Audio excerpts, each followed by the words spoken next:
Hello everyone, welcome to the new course on the human geography. We will study little about modern geographical thinker and scholars. 18th century के last में दो बहुत ही famous scholars आए जिनका नाम Alexander von Humboldt और दूसरा Karl Ritter है। अलेक्जेंडर वॉन हम्बोल्ट और कार्ल रिटर बहुत सारे कंट्रीब्यूशन दिए। इनका कंट्रीब्यूशन बेसिक साइंस, ह्यूमैनिटी और आर्ट्स और ज्योग्राफी में था। इन्होंने ज्योग्राफी को मॉडर्न साइंस की तरह ट्रीट किया और 1750 से 1850 तक ये जो पीरियड है हम्बोल्ट और कार्ल रिटर का, इनको क्लासिकल पीरियड ऑफ ज्योग्राफी भी कहा जाता है। इन्होंने बहुत सारे योगदान दिए बहुत सारे फील्ड में, केवल ज्योग्राफी ही नहीं, ये humanity, art, physics, chemistry, biology, zoology, इन सब में बहुत सारे योगदान दिए। तो हम्बोल्ट और कार्ल रिटर का जो समय है इनको क्लासिकल पीरियड ऑफ ज्योग्राफी भी बोला जाता है। और ये दोनों एक ही कंट्री में 30 साल तक एक ही जगह पे थे और वो था जगह बर्लिन इन जर्मनी। सबसे पहले हम लोग अलेक्जेंडर वॉन हम्बोल्ट के बारे में जानेंगे, जो 1790 से 1859 तक अपना योगदान ज्योग्राफी में दिया।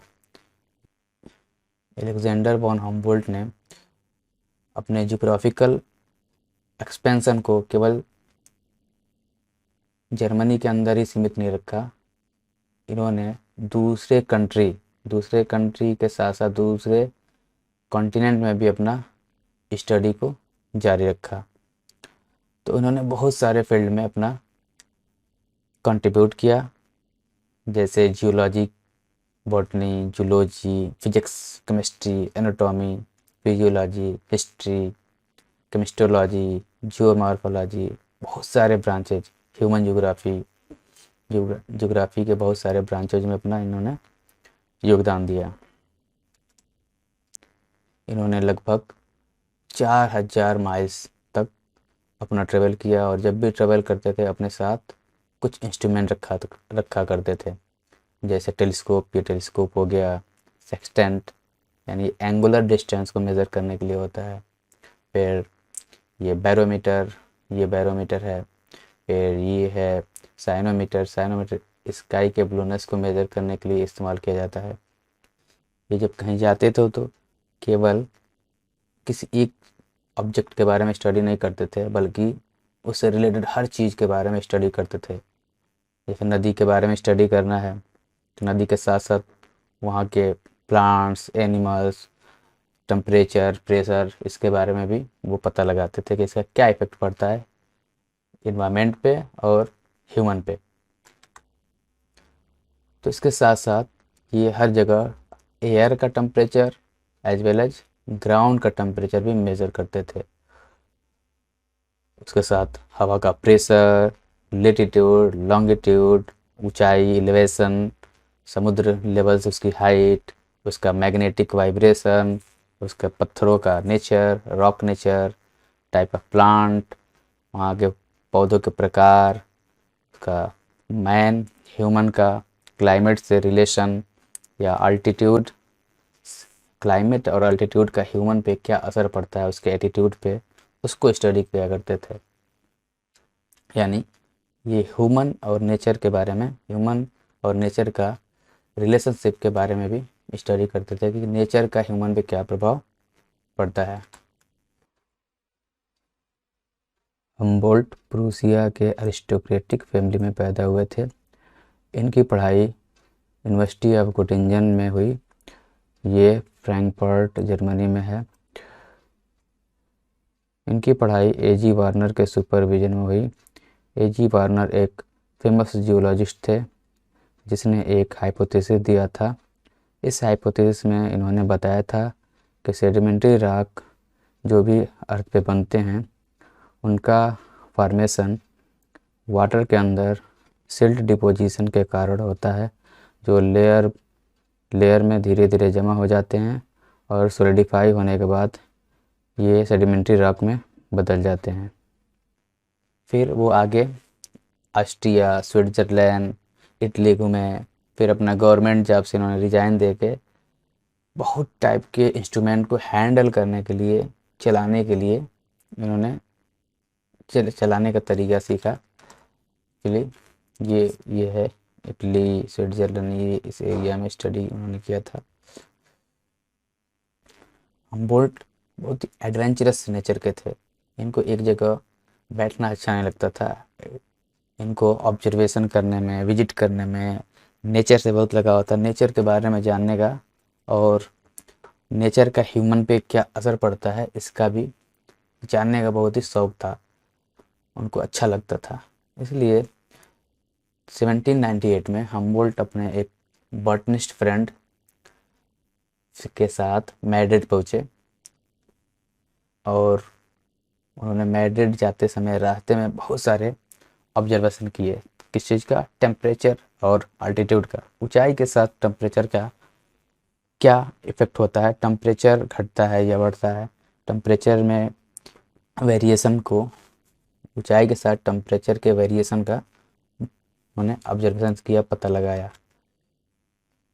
और इस मैड्रिड में उन्होंने एक एक्चुअली प्लेट्यू है यहाँ पे, ये प्लेट्यू, इसे मेसेटा, वहाँ पे मेसेटा बोला जाता है प्लेट्यू को, स्पेनिश मेसेटा। उसके ऊंचाई का एक्यूरेट मेजरमेंट, एग्जैक्ट मेजरमेंट किया था कि कितनी हाइट पे है ये सेंट्रल मेसेटा। फिर मैड्रिड से हमबोल्ट अपने बॉटनिस्ट फ्रेंड बोनप्लैंड के साथ साउथ अमेरिका कॉन्टिनेंट में कुमोना पोर्ट पे पहुँचे, जो वेनेजुएला कंट्री में है। यहाँ पहुँचने के बाद इस समुद्र के रास्ते किनारे किनारे ये यहाँ पे काराकस, एक्चुअली ये एक बहुत बड़ा सिटी है वेनेजुएला की, वहाँ पहुँचे। वहाँ से पहुँचे जस्ट नीचे यहाँ पे एक लेक है, वेनेसिया लेक, यहाँ पे ये पहुँचे और वेनेसिया लेक के बारे में इन्होंने स्टडी किया, बहुत सारे ऑब्जर्वेशन किए। तो इन्होंने देखा कि ये वेनेसिया लेक कंटिन्यूसली श्रिंक हो रहा है। जितना बड़ा था उससे वो अपना एरिया छोटा होता चला गया है, कम होता गया है ये, यानी ये श्रिंक हो रहा है, सिकुड़ रहा है। तो इस सिकुड़ने का इन्होंने एक नोटिस ये किया कि यहाँ पे एक फ्लैट लैंड डेवलप हो रहा है। फ्लैट लैंड मतलब लेक के किनारे किनारे फ्लैट लैंड है। वो फ्लैट लैंड इस लेक के श्रिंकेज की वजह से क्रिएट हुआ है, जिस पे आज खेती की जाती है, क्रॉप उगाई जाती है। तो इस श्रिंकेज का रीज़न इन्होंने क्या बताया कि डिफॉरेस्टेशन, आसपास के जंगलों का कटाव बड़ी तेज़ी से हो रहा था। लोगों की आबादी बढ़ रही थी, जंगलों का कटाव हो रहा था। इस जंगलों के कटाव से इस श्रिंकेज का रिलेशन बताया कि जंगल होंगे तो ज़्यादा रेनफॉल होगा, रेनफॉल होगा तो ये लेक श्रिंक नहीं होंगे। तो जंगल नहीं है इसलिए बारिश नहीं हो रहा है, बारिश कम होने के कारण लेक में पानी की कमी होती जा रही है, जिसके कारण लेक कंटिन्यूसली सिकुड़ रहा है। तो इन्होंने ये बताया यहाँ पे कि जंग ऑब्जर्व किया कि मोर रेनफॉल मीन्स मोर फॉरेस्ट, जितना ही ज़्यादा फॉरेस्ट होगा उतना ही ज़्यादा बारिश होगी, फॉरेस्ट कम तो बारिश भी कम होगी, जिसके कारण ये लेक हमेशा श्रिंक होता चला जाएगा। पोलिनेशिया लेक के स्टडी के बाद 1800 में हमबोल्ट ने ओरिनोको रिवर के बारे में पता लगाने निकल गए। उन्होंने इस पूरे एरिया में ओरिनोको रिवर के बेसिन में ट्रेवल किया। कोई भी आबादी नहीं थी, बहुत बड़े बड़े जानवर, सांप, सीसी फ्लाई, मॉस्किटो से बहुत ही परेशान थे और केवल बनाना, केला खा के अपना और जंगली फल खा के ये अपना पूरा दिन काटे। और इसके बाद इस ओरोनिको रिवर का, इस अमेजन रिवर से क्या रिलेशन है ये स्थापित किया और बताया कि ये दो अलग अलग रिवर बेसिन, ओरोनिको रिवर बेसिन और अमेजन रिवर बेसिन का कनेक्शन है। क्या कनेक्शन है? दोनों के बीच में एक कैनाल की तरह एक रिवर है, एक्चुअली नेचुरल कैनाल है, रिवर है जो दोनों को जोड़ता है, और लॉन्गेस्ट कैनाल है जो दोनों को जोड़ने वाला, दोनों रिवर बेसिन को जोड़ने वाला एक छोटा सा रिवर है। ओरोनिको रिवर के स्टडी करने के बाद इन्होंने अपना रुख एंडीज माउंटेन की तरफ किया। एंडीज माउंटेन पे ट्रेवल करने के लिए इन्होंने कई देशों में ट्रेवल किया, जैसे कोलंबिया, इक्वेडोर एंड पेरू, ये सब ट्रेवल किया इन्होंने और इसमें पहुँचे यहाँ पे इक्वेडोर। इक्वेडोर पहुँचने के बाद इन्होंने माउंट चिम्बराजो यहाँ पे है, ये है, ये माउंट चिम्बराजो यहाँ पे माउंट चिम्बराजो है। ये वॉल्केनिक माउंटेन है, ये बहुत ही ऊंचा माउंटेन है, 6310 मीटर की ऊंचाई पे है ये। यहाँ पे ये पहुँचे और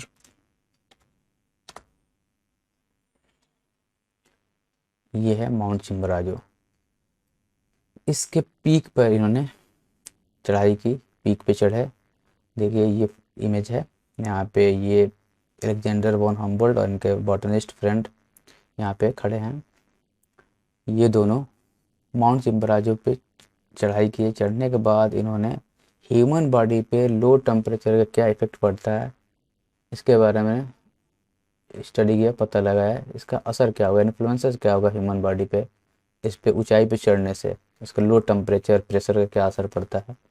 इन्होंने इसके बारे में कुछ ऑब्जर्वेशन किए और बताया कि एक बीमारी होती है डिजीनेस, जो ऑक्सीजन की कमी के कारण होती है, वो ऊपर चढ़ने पे इन्हें फील हुआ।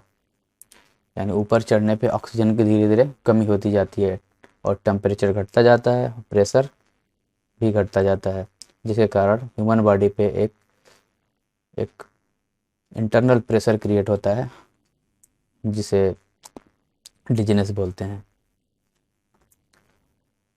फिर इन्होंने और आगे एंडीज माउंटेन पे माउंटेन के बारे में स्टडी करने के लिए आगे गए। आगे जाने के बाद ये पहुँचे, ये पेरू के लीमा कास्ट पे, पेरू की राजधानी लीमा, वहाँ पे कास्ट, उसके समुद्री किनारे उसके कास्ट पे गए तो वहाँ पे बहुत सारे बर्ड्स पाए जाते थे जिनका नाम था गुआना बर्ड्स।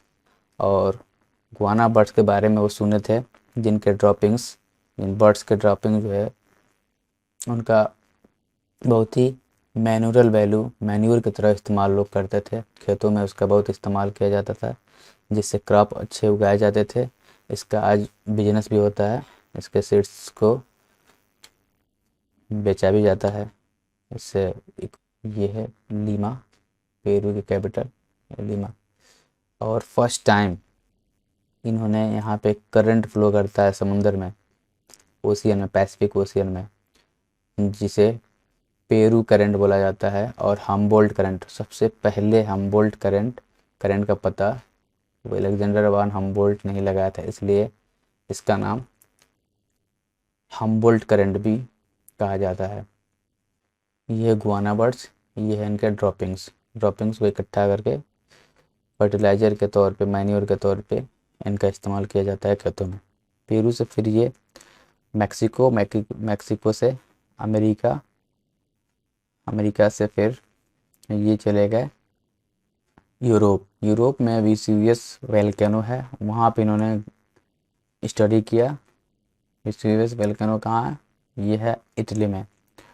और ऑब्जर्वेशन करने के बाद जितने भी ऑब्जर्वेशन किए थे इन्होंने सारे ऑब्जर्वेशन को एक 30 वॉल्यूम में बुक के फॉर्म में लिखा, जो फ्रेंच लैंग्वेज में था। बाद में इसको अलग अलग लैंग्वेज में, इंग्लिश में और स्पेनिश में ट्रांसलेट किया गया। जो यंग साइंटिस्ट थे उनके लिए बहुत ही ये बुक अटैक कर रहा था और इससे ये बहुत फेमस हो गए। फिर इसके बाद इनको इनवाइट किया गया रसियन जार मतलब रॉयल फैमिली द्वारा, कहाँ पे, पिट्सबर्ग लेनिनग्राड बुलाया गया इनको।